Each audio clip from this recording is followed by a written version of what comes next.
हम आपको मशहूर इन्वेंशन और उनके इन्वेंटर्स के बारे में बताएंगे।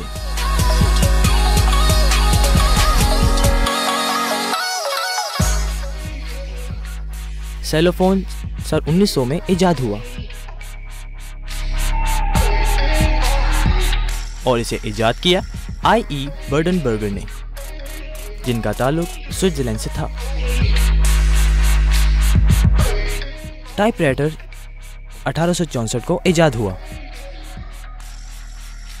और इसे इजाद किया पीटर मीटरहोफर ने, जिनका ताल्लुक ऑस्ट्रिया से था।